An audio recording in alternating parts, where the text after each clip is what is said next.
ikaw ay nagtatrabaho o nag-aaral?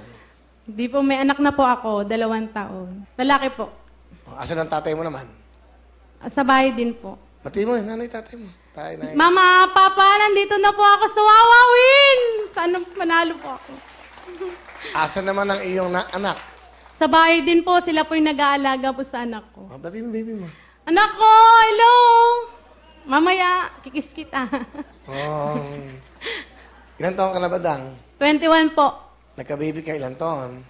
Ano po, 20 po. Sino kasama mo? Pinapakilala ko sa inyo ang pinagmamalaki kong asawa, si Rodolfo. Rodolfo, mukhang bata ka pa. Ilan taon ka na? 24 po, Kuya Will. Ano height mo? 4'11 po. 4'11 ka? Oh, pero di ba? Ano trabaho mo? Na ano lang po extra lang po sa pabrika po. Minsan lang po pag may tawag. Ganon. Pag wala naman pong tawag, Yun na, tawag ng pangangailangan. Di ba? Nasabi. pag wala naman pong tawag sa amin, tumutulong po ako magtinda ng isda sa biyanan ko po, sa mama niya po. Ano gusto mo sabihin sa asawa mo? Rodolfo? Mama, mahal na mahal kita. Pagpasensya mo na, may toyo pa minsan-minsan.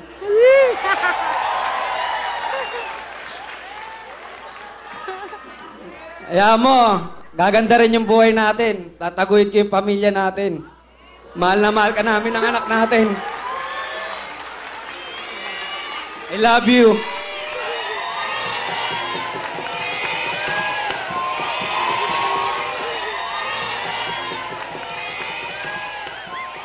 Ano pangalan ng baby nyo? Tom-tom po, palayaw niya po. Tom-tom. Opo. Bakit Tom-tom? Kasi po, baby pa lang po siya, malakas dumede eh. Kaya tom-tom gutom po. Yung pangalan. Tom-tom gutom. Ano gusto mo sabihin sa asawa mo? Patok. Nano, iwas-iwasan mo na yung toyo mo. Ha? Pag sinusundo kita, umuwi ka na. Puro ka mamaya. Wag mo kaming pababayaan ng anak mo. Tapos, mag-apply ka ng trabaho, yung maganda-ganda naman. Yung lagi kang may pasok. Yan, mahal na mahal din kita. Kaya na anak ko. Ganda lang sinabi niya. Sobrang pagmamahal at tiwala sa'yo. Alagaan mo kami ng anak mo. Nakasandal sila sa'yo. So, ikaw ang pader. Ikaw ang poste ng tahanan nyo. Kaya dapat panindigan mo yan.